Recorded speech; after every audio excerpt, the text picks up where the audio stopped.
Bien-aimés dans le Seigneur, Shalom, nous sommes dans la joie de nous retrouver ce mardi 9 novembre 2021 pour une nouvelle méditation biblique et nous vous saluons au nom de notre Seigneur et Sauveur Jésus-Christ. Nous allons lire un texte dans les psaumes, psaume 119, versets 105. Nous lirons ce verset dans la version Louis II. Psaume 119, verset 105, voici ce que déclarent les Écritures.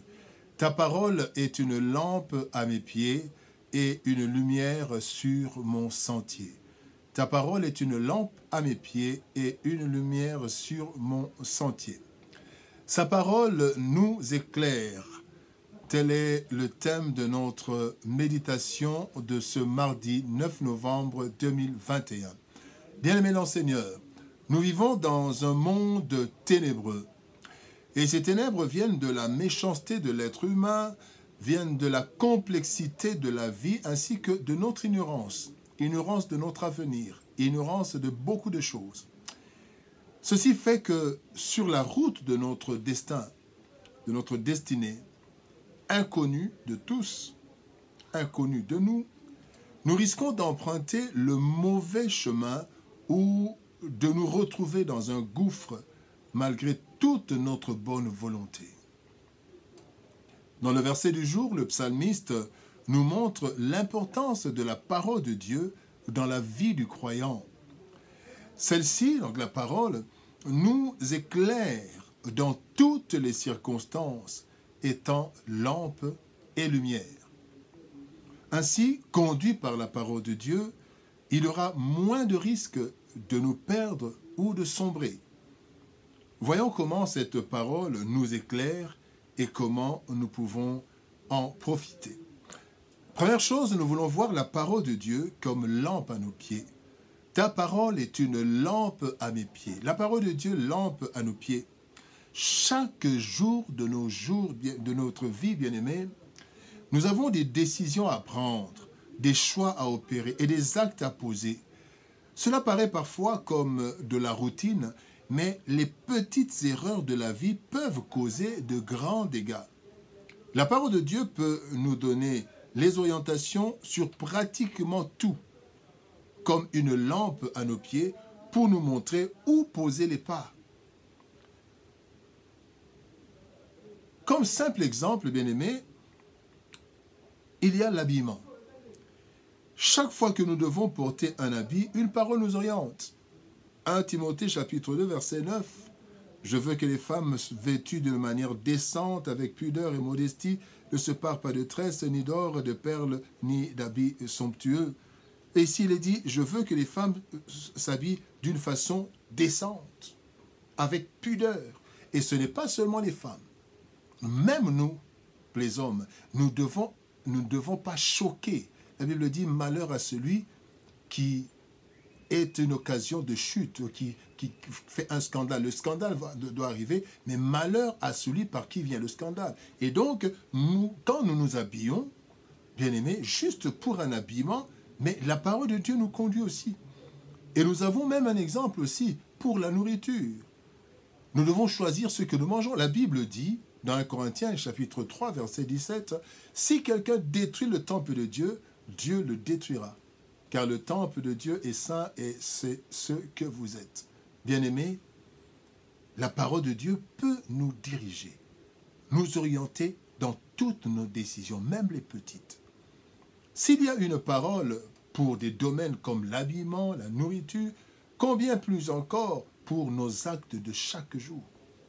Bien-aimés, ainsi la Bible dit dans le psaume 32, verset 8, « Je t'instruirai et je te montrerai la voie que tu dois suivre, je te conseillerai, j'aurai le regard sur toi. » Bien-aimés, la parole de Dieu est une lampe à nos pieds qui nous montre comment avancer, comment poser des pas.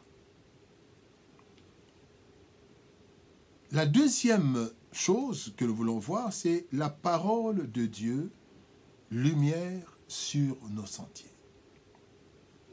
La parole de Dieu, bien-aimé, ne nous conduit pas seulement pas à pas et chaque jour comme une lampe, mais elle est aussi une lumière sur les sentiers de nos vies pour l'avenir. La Bible nous dit dans le psaume 139, verset 16, « Quand je n'étais qu'une masse informe, tes yeux me voyaient, et sur ton livre étaient tous inscrits les jours qui m'étaient destinés avant qu'aucun d'eux existât. » Dieu connaît tous les jours de nos vies, ainsi que le plan qu'il a formé pour nous. Selon Jérémie, chapitre 29, verset 11, il dit, je connais les projets que j'ai formés pour vous, projets de paix et non de malheur, afin de vous donner de l'avenir et de l'espérance. Par sa parole, bien-aimés, Dieu nous donne les grandes orientations et nous conseille dans la prise des grandes décisions de nos vies. Seul Dieu connaît notre avenir et il nous parle à travers sa parole. Sa parole est plus qu'une boussole, plus qu'une divination des personnes qui ne connaissent qu'en partie. La parole de Dieu est une lumière sur nos sentiers.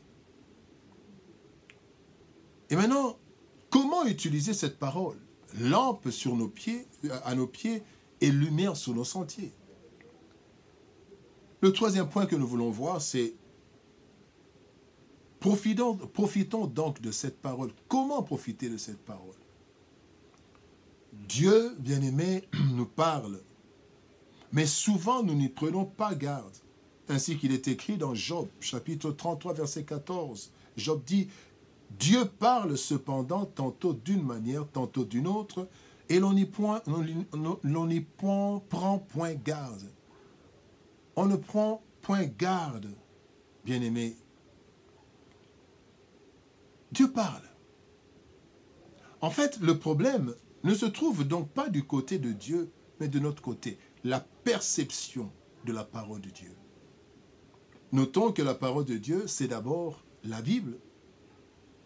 Et les autres voies utilisées par Dieu devraient être conformes à celle-ci, car Dieu ne se contredit pas. Une vision, un songe, une prophétie doivent être conformes à la parole écrite. Voici comment profiter de cette parole. Dieu veut que cette parole habite abondamment en nous. La Bible dit que la parole de Dieu habite abondamment en vous. Et nous pouvons en profiter dans trois dimensions. D'abord, c'est la dimension de la méditation. Nous connaissons Josué chapitre 1er verset 8, où le Seigneur demande à Josué de méditer, que la parole, que ces livres de la loi ne s'éloignent jamais de ta bouche. Donc, bien-aimé, comment profiter de cette parole? C'est par la méditation journalière. Comment profiter de cette parole? C'est à travers la prière. Jérémie chapitre 33 verset 3 dit, « Invoque-moi, je te répondrai. Je te montrerai des choses cachées que tu ne connais pas. » Donc, nous méditons la parole de Dieu, mais nous prions pour que Dieu aussi nous parle. Dieu parle. Et la troisième façon de profiter de la parole de Dieu, c'est de développer notre écoute. Ésaïe, chapitre 50, verset 4 dit, « Le Seigneur exerce mon oreille afin que j'entende, j'écoute comme un disciple. » Nous devons être attentifs, nous devons développer notre écoute. Prendre des temps dans la prière, avoir un moment de silence où nous écoutons le Seigneur. C'est très important. Et le Seigneur peut nous parler, même pendant que nous marchons, pendant que nous faisons quoi que ce soit, le Seigneur peut nous parler si nous développons notre écoute. Bien-aimés, lorsque nous sommes habités par sa parole, le Saint-Esprit se chargera de nous la faire comprendre et de nous rappeler chaque parole en temps opportun. Jean chapitre 14, verset 26 dit, « Mais le Consolateur, l'Esprit Saint, que le Père enverra en mon nom, vous enseignera toutes choses et vous rappellera tout ce que je vous ai dit. » Mais avant de le rappeler, il faut que nous ayons médité, écouté le Seigneur. Bien-aimés dans le Seigneur, sa parole nous éclaire. Elle est une lampe à nos pieds et une lumière sur nos sentiers. Et nous devons profiter de cette direction merveilleuse de Dieu à travers sa parole. Que Dieu nous bénisse. Shalom, au revoir et à demain.